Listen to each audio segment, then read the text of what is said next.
하시겠습니다. 예, 먼저 어떤 장관님께 묻는 거를 시간을 빼준다고 해서 먼저 말씀을 드릴게요.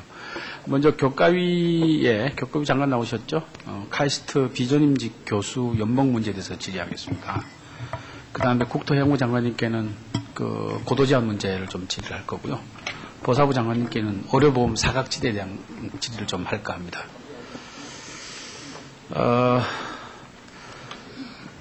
교과부 장관님께 질의를 좀 하겠습니다.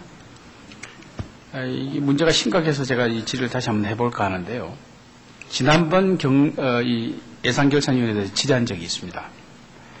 교과부가 카이스트에 2008년도에 1149억 5,400만 원을 지급한 적이 있죠.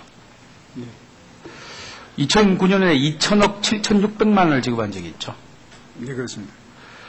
올 들어 1,450억 1,900만 원을 지급한 적이 있죠.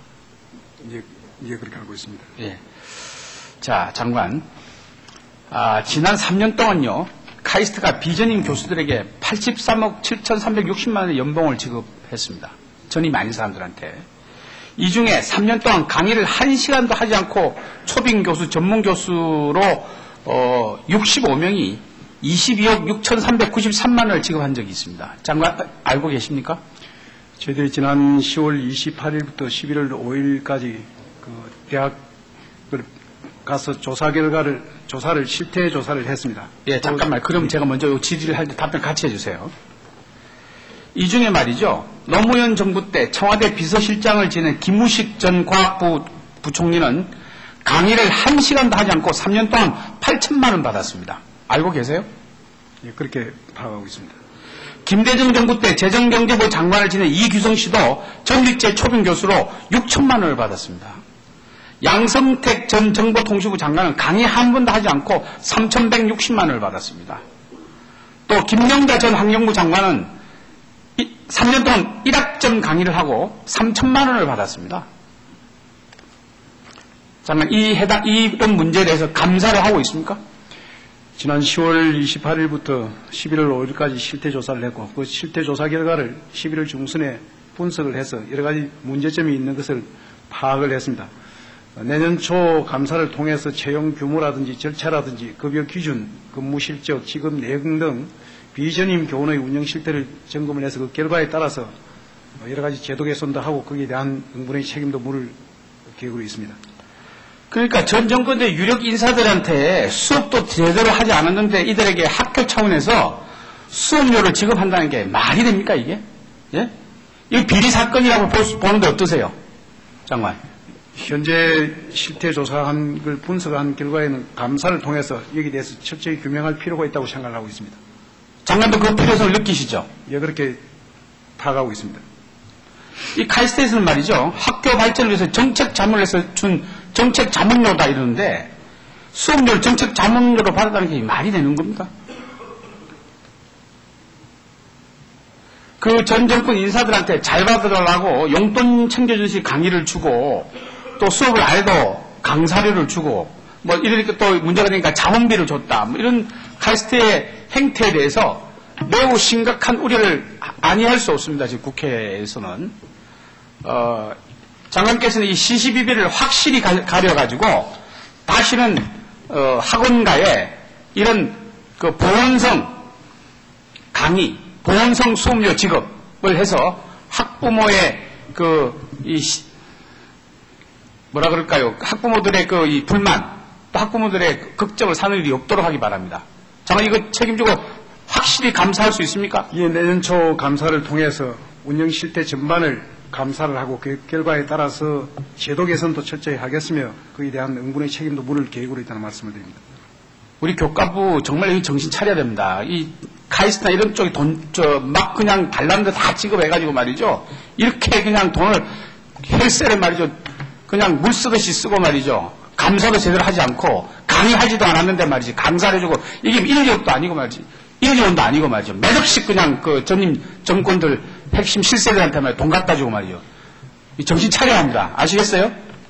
예, 그렇게 철저히 제도 개선을 하도록 하겠습니다. 건설부 장관께 여쭤보겠습니다. 저도 이 지역구 국회의원인지라 지역구 얘기를 아니할 수 없어서 지역구 관련 질의를 하나 하고자 합니다. 네. 김포공항, 제 지역구 강서구인데요. 김포공항 인적 지역이 있습니다. 이 인적 지역에 고도 제한이 너무 광범위하게 퍼져 있어가지고요. 저희 강서 지역 주민들이 재산 피해 규모가 무려 53조 원에 달합니다. 또 지난 40년간 민원이 끊이지 않고 있습니다. 이거 장관 잘 아시다시피 제가 작년에도 이거 좀 해소해달라고 질의한 적이 있습니다. 비행기 안전만 생각하고 개인의 재산권을 아주 그냥 생각도 안 하고 있으니까 이게 뭐 그 자연 장애물이 있거든요. 근데 그 자연 장애물이 있는데도 그 57.86m의 원칙을 엄격하게 적용하다 보니까 이게 뭐 민원이 끊이지를 않습니다. 정부가 하는 일이 주민들이나 국민들의 불편 부당한 것을 해결해 줘야 될 텐데 행정 편의주의로 생각하면 이게 쫙 일렬로 숨겨놓고 이거 안 된다. 편하죠. 그렇지만 거기에 피해를 보고 있는 주민들 생각을 조금도 안 하고 있다는 겁니다. 제가 예를 하나 들어보겠습니다.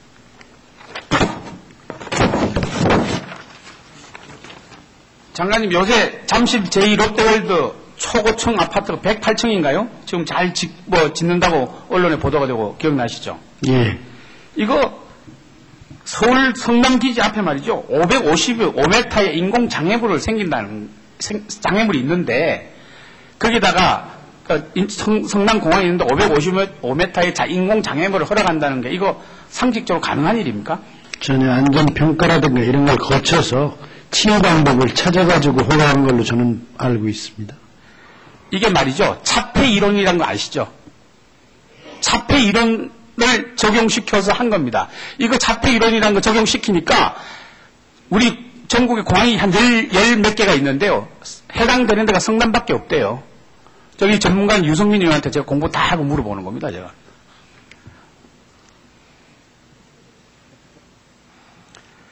속초 비행장 고도 제한 했죠.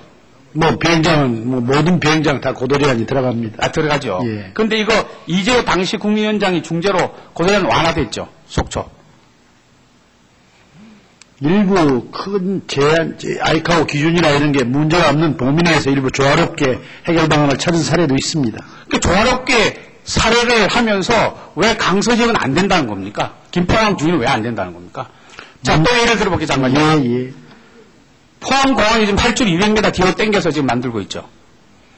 아직 지금. 아니, 지금 아직 예정되어 있죠. 그러면 고도 제한 문제 때문에 지금 현황 문제가 되어 있습니다. 되어 있죠. 예. 그리고 포철 때문에 스톱되어 있는 거 아시죠? 잘 알고 있습니다. 예. 포항공항의 이 지역구가 누군지 아십니까? 너무 정치적으로 접근을 안 하시는 게 좋습니다. 아, 글쎄, 그러니까 제가 드리는 말씀이에요. 정치적으로 접근을 안 하도록 강서 김포공항 고도 제한 지역이요.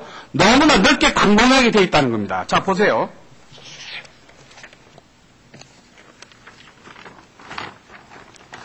이 57m 고도 제한이 있는데요. 강서구의 계산이 132m입니다. 봉계산이 112m고요. 우장산이 98m고 부천의 원비산이 123m입니다. 산이 다 높은데 57m로 고도 제한을 해놓은 거예요. 산 때문에 어쨌든 비행기가 그 밑으로 다닐 수가 없지 않습니까? 근데 고도 제한 1일조로 57m 다 해놓은 거예요. 자, 그러면 그 57m 안에 있는 주민들은 어떻게 생각합니까? 57m 고도 제한이 안 돼도 132m, 123m, 125m 산들 다 있어요. 근데 그거를 일일적으로 다 고도 제한 해버리면 여기 말이죠. 저희들이 예를 들어볼까요?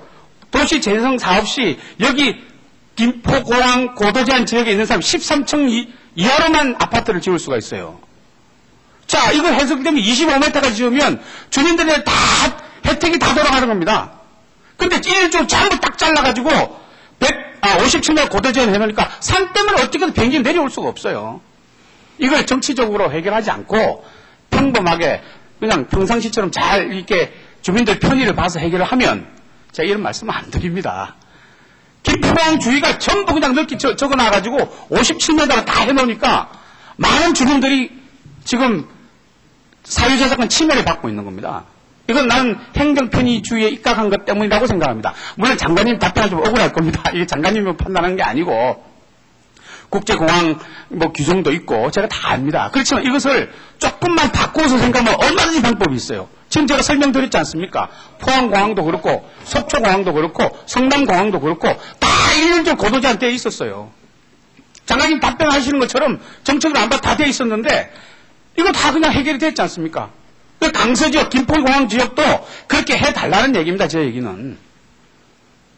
그리고 제가 부탁을 하나 하겠는데 이거 그냥 엄격한 규정에 의하면 좀 힘들지만 그 일률적인 고도장을 바꾸기 위해서 입체 모형을 만들어가지고 시뮬레이션에 의한 진입 표면에서의 비행 안전 영향 평가를 하면 강서구를 살릴 수 있어요. 김포공항 주위를 얼마든지 살릴 수 있습니다. 근데 이걸 그냥 일률적으로 쫙 계산해서 하니까 안 되는 거예요. 그러니까 이렇게 좀 생각을 하면 주민을 생각하고 국민을 생각하고 하면 이런 방법이 있다는 겁니다. 그러니까 이건 장관께서 뭐 답변하기 불편하시겠지만 긍정적으로 검토를 해주세요. 제가 지금 2년째 계속 질문하고 있는 겁니다. 네, 의원님, 존경하는 우리 구상찬 의원님께서 그 지역 주민들이 고도제한 때문에 여러 가지 불편을 겪고 있는 지적사항 저희도 알고 있습니다. 다만 이게 뭐 저희가 마음대로 설정하는 게 아니라 의원님도 지적하신 바와 같이 국제민간항공의 기준에 따라서 이렇게 하는데. 근데 그 기준을요, 꼭 왁구에 짜여진 대로 보지 말라는 말씀이세요. 이걸 제가 말씀드렸지 않습니까? 그 진입 표면에서의 비행 안전 영향 평가라는 방법을 쓰면 강서구 주위에 고도 제한을 살릴 수 있습니다. 근데 편협된 시각으로만 보니까 이게 안 되는 거예요. 그러니까 국민들의 그 사유재산이 계속 침해를 받고 있는 겁니다. 뭐 저희도 안전만 생각하는 사람들은 아닙니다만 어쨌든 의원님께서 지금 여러 가지 그 방안을 제시해 주셨으니까 저희가 안전과 이런 개발이 어떻게 조화될 수 있는 것을 찾을 수 있는지 정말 심도 있게 성의 있게 들여다보겠습니다. 예, 장관님 고맙습니다. 그렇게 성의 있게 좀 이렇게 심도 깊게 또 주민들을 위하고 국민들을 위한 방법에서 불이익을 받는 국민들이 없도록 시각을 가지고 하시면 방법이 분명히 있습니다. 저도 이런 방법을 제시하지 않습니까? 국토장도 얼마나 많은, 또 항공청 얼마나 많은 전문가들이 있습니까? 저도 이거 항공대학 관계자들 또 교통관계 다 만나서 만든 얘기입니다. 그러니까 장관께서 긍정적으로 국민들을 생각해서 검토를 해 주시기 바랍니다. 성의 있게 검토하겠습니다. 예. 우리 존경하는 복지부 장관님께 여쭤보겠습니다. 너무 시간이 없는데요. 그 의료